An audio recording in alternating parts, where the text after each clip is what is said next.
Okay, so we're going to do my favorite meditation class ever, question and answer. And again, my answers are my answers. They are not the gospel. They're not written in stone anywhere. They're just like what I come up with from my experience and the best stuff that I steal from other people and what I've seen in my own life and my own practice. So the questions, I want you to think about your question before you ask it. And if the first word that comes out of your mouth is I'll know that you didn't really think that much about it. That being said, you don't have to have it necessarily completely formed perfectly. I'm gonna get it as you start talking because I've been meditating for so many years I can read your mind. So, questions? Anything? Yes, ma'am. So, the question is, first of all, I'm reading a book that I shouldn't be reading. I wouldn't say that. You should read any book that you want, and you're going to hear things that really jive with what you know and what you agree with, and you're going to hear things that don't. And if you never get, information out there, it's like every once in a while you got to turn on Fox News and just watch it. but if you hear something that doesn't agree with what you've already know, what you have already known, what your opinion or your experience is, then it should either strengthen what you believe because you see that and you say, no, that doesn't make sense because of this, that, and I believe in this, or it should make you question and really go into it. And if you're reading books on meditation, I think that's always a good idea. And there are thousands of different schools of meditation out there. There's so many different techniques and philosophies behind it, and I would say that they're mostly all valid for their own reasons. As far as this specific idea of there's an abbot in a monastery sneaking up on people, it was happening while they were meditating, not while they were just walking around. They're deeply meditating, and the abbot sneaks up and whacks them with a stick. So first of all, this is a pretty common practice, but the purpose is not usually to say you weren't paying attention and I hit you and therefore you're bad at meditating. It's usually, sometimes it's like the person who's meditating is feeling like a little bit drowsy, so they'll ask to get hit with a stick to kind of wake them up a little bit, and it usually it's like right here. It's not just crack in the face. Sometimes it is the idea of when somebody asks what is Zen, and the answer is just to punch them, because you feel in that moment of being struck, you feel the answer to what is Mushin, to what is being totally in the moment, being present, is that that's it. And while I personally don't think that inflicting physical pain on people while they're meditating is the way to do it, I can see the idea behind that, why people do, to kind of stay in the moment and add a little bit of intensity to the meditation. Now, more specifically, we have the question of, when I meditate, should I be aware of my physical surroundings or just aware of what's going on within my consciousness and taking my senses within? I would say that certainly if you are in a deep state of meditation where you have shut down the senses, you are probably not going to notice somebody sneaking up on you, so you shouldn't meditate in a dangerous place. That being said, there are different meditation techniques where you're not necessarily taking your senses away and you're staying in a more active state. When we meditate, the idea of focusing on the breath and bringing the consciousness and awareness deeper and deeper within, you are shutting down the senses, and the energy is no longer there, in the ears and the eyes and the nose and even the skin and the sense of feeling and touch. All of that should really disappear. And I would say certainly if you're meditating and you're practicing that kind of awareness and discipline over your mind and over your thoughts and over your senses even, that should make you more aware of your surroundings when you're not in a deep state of meditation. You could sit and decide, I'm going to, and this is probably what's going on in this monastery, is people are sitting there and just thinking, I'm going to be totally aware of my surroundings right now. I'm not going to try to shut down my senses, because then the habit's going to sneak up and whack me with a stick. And it's just a different kind of focus. We're focusing on the breath, and we're focusing on getting rid of the senses. And there are styles of meditation that focus on the thoughts that are going through your mind. There are kinds that focus on a visualization. There are kinds that focus on the sense. There are many schools of thought that say I should keep my eyes open when I meditate, or I should focus on the sound of something, and there'll be a bell that's constantly ringing, or something like that. And so different philosophies, different practices for different people. For you, you're probably going to get hit by the stick. Other question. Okay, so I'm just going to shorten that. The idea that when I'm out in the world, I have to put on like masks or play a role, and depending on who I'm with and my company and the situation that I'm in, I'm a different person. Here versus there, with these people versus that person, with this, in the dojo versus somewhere else. And I completely agree, in practical terms, that's usually what we have to do. And there are some people who don't really do that, or at least you would like to think that they don't. So like, I like to think of, let's say, the Dalai Lama. I'm gonna imagine in my mind that he's just a really great guy all the time, everywhere he goes. And whether he's speaking to people in an auditorium of 100,000 people, I don't know how many people he speaks to, thousands of people, or he's just talking to you one-on-one, or he's alone with his closest advisors, or the people who help him with his day-to-day stuff. At least that is what you would presume, that there are people that are like that are always just themselves on the highest level. Always their best foot is in front. They don't have a worse foot. It's just they're great. And then there's the rest of us. And if you're asking, like, I find myself being more myself, or being more authentic, or just being open and honest, or like not being willing to put up with the crap that I used to put up with, whether in my own life or with other people around me, that's for sure can be a good thing, and it can be a challenge. So I'm glad that you feel like your second-degree yellow sash test brought you to this place where you're more authentic and you're more real with yourself and with other people. And you might notice that it doesn't always work practically, or that some people are going to have a problem with your opinions or with the way that you are. And you always have a choice. You can decide to be a certain way with people. And the way that I've set this up is it's seeming like I'm intimating that that's always a bad thing, and I'm not saying that. I'm saying that you should be able to choose how you do that. And let's be very clear.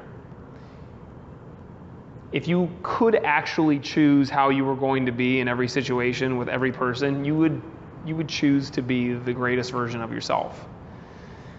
And the problem is, we don't usually have the ability to actually choose to be our highest self, because we're not there yet. We haven't evolved yet. We have our desires, and we have our attachments, and we have the way that we're used to being, since we were kids.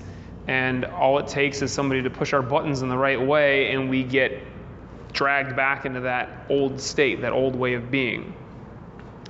So let's not confuse being authentic and open and being myself with being a jerk if I'm in a bad mood. And sometimes it might be, but it's usually just like I'm not really in control. So that's one way to look at it. And there are many different ways to look at that issue.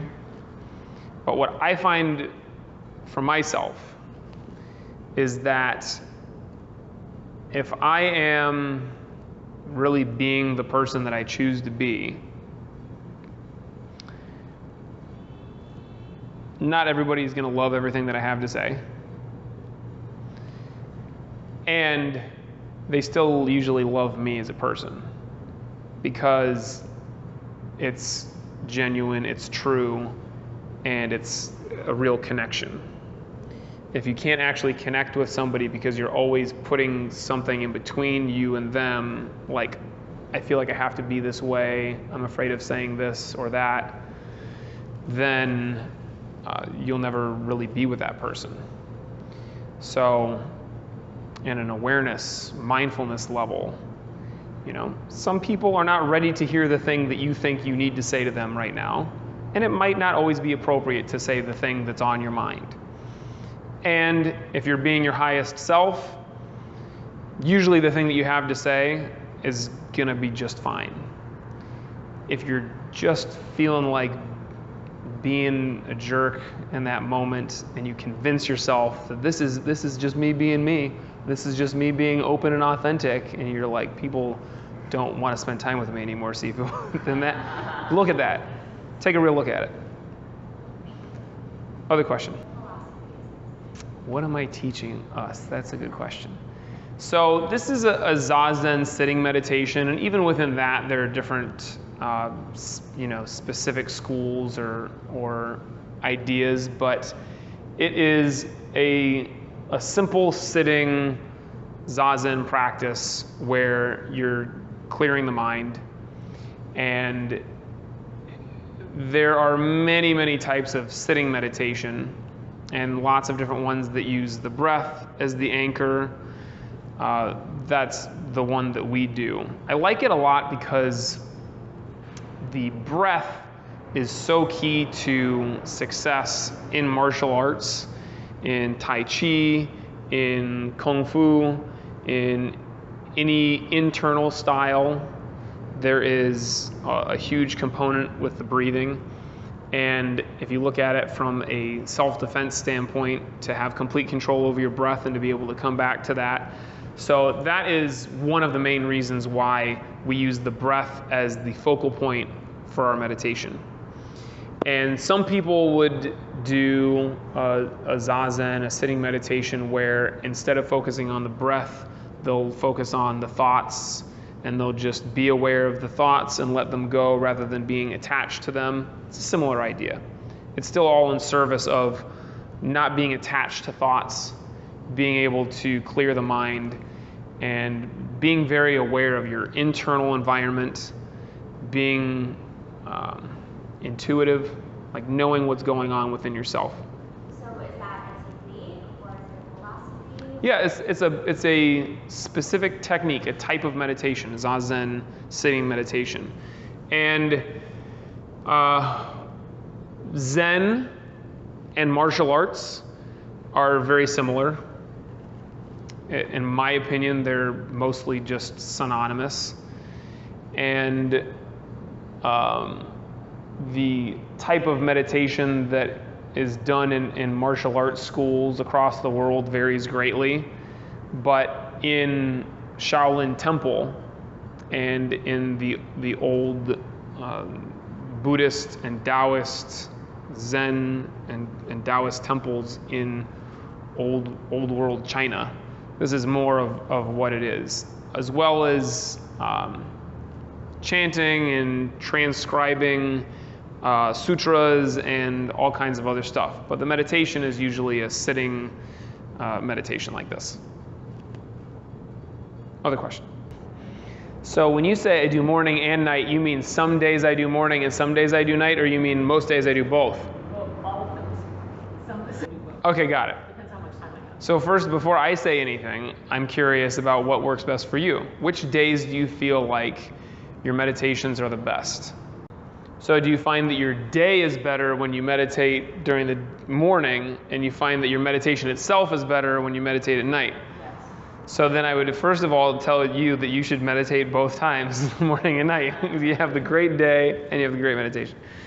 And that is what I would usually suggest to people. That is what I suggest to people. If you have the time, if you have the wherewithal to meditate in the morning and at night. And it doesn't have to be for a half an hour or an hour. It can just be 10, 20 minutes in the morning, 10, 20 minutes at night.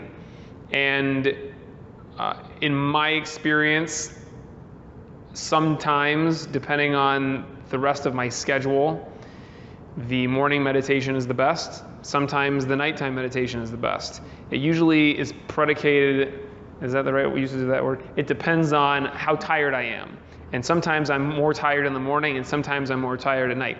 Usually I'm more tired at night, especially these days. I wake up in the morning and I'm just ready to go. Like, I'm one of those really annoying morning people.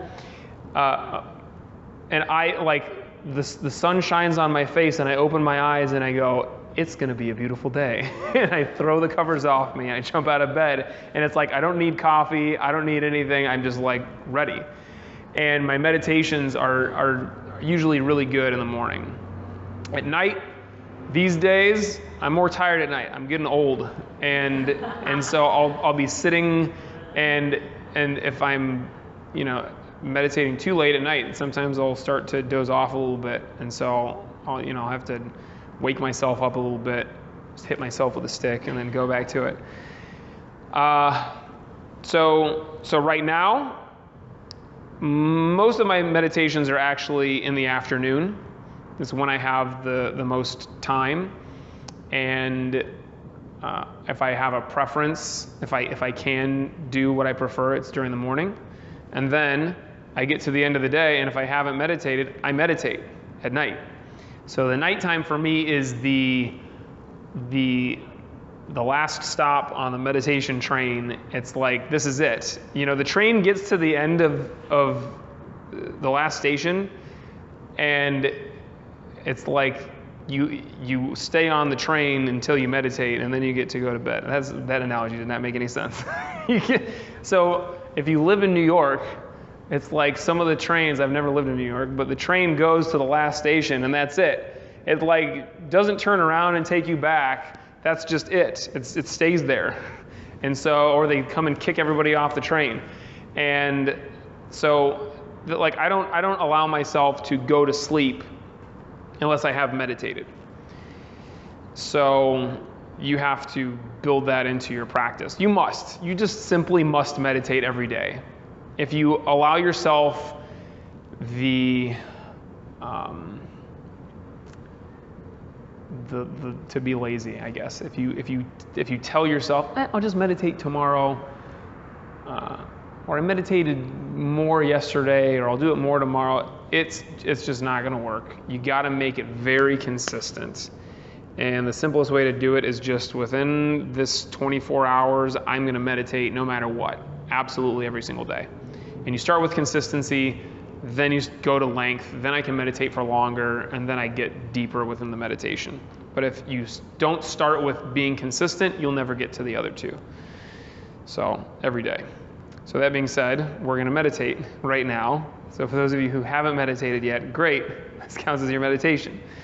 And those of you who this is the only time that you meditate, and it's like, I got to get to meditation class Thursday night or I'm not going to meditate for the week, you're not really doing it.